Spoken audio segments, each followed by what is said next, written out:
I just want to go on record in saying that the momentum continues. Allow me to explain. July 31st of this year was a Wednesday, which so happens to be my work Friday. It's my last work day of the week. I'm at work and I get an inbox message on Facebook from a friend saying, "Hey, I'm launching a TV show and a podcast.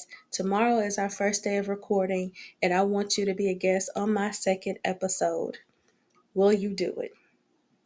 Now, she went on to say that initially it was just going to be her and her mother doing both of those episodes, but she felt like there needed to be a third voice. And she prayed and she asked God who that third voice was.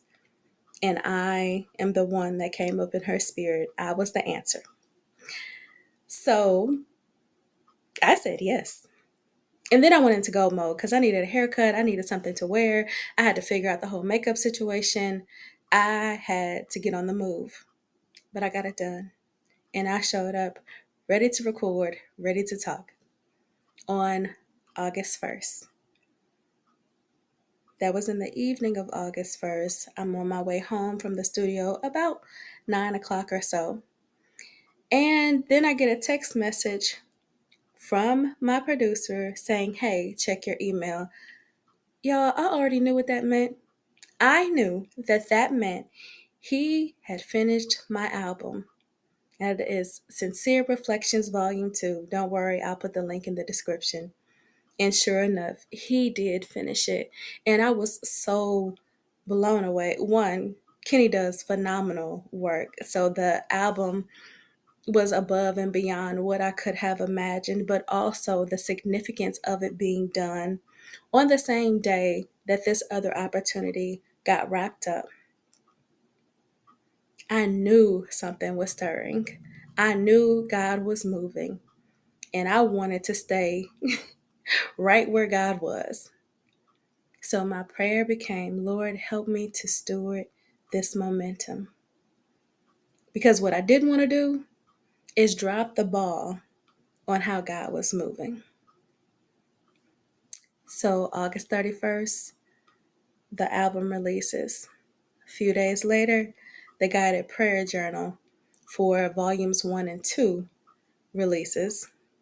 Then I started doing these stillness sessions, these stillness events, those small group events. Those go amazingly well. And in the midst of all of this, my friends and I are planning our podcast in the background, which is called O Positive. That link will be in the description as well. This past Saturday, our first episode of O Positive released, and that episode that got released, sorry, I'm not re-recording. That episode that got recorded on August 1st also released this past Saturday. I can't make this stuff up. And I signed a new coaching client too.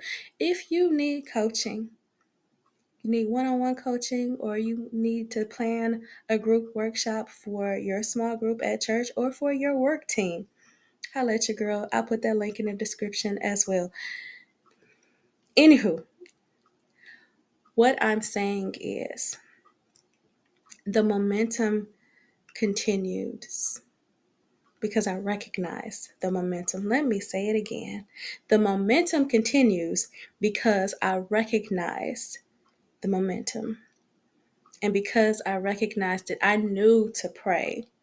Lord, I need the wisdom. I need the discernment. I need the strength and the tenacity to stay in rhythm with you. And he is doing just that. And I'm so very thankful. What I know to be true is that momentum that is designed by God comes with a grace and a pace.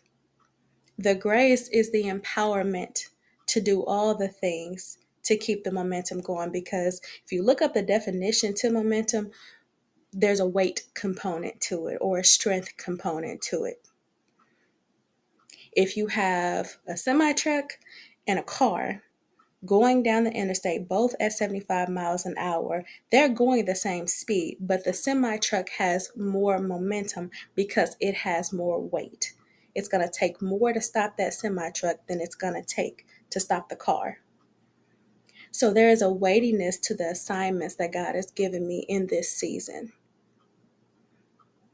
But He's given me the grace to carry the weight of those assignments.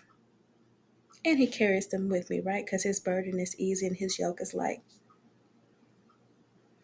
But He's also given me the sensitivity to discern His pace, to stay in alignment and in rhythm with Him.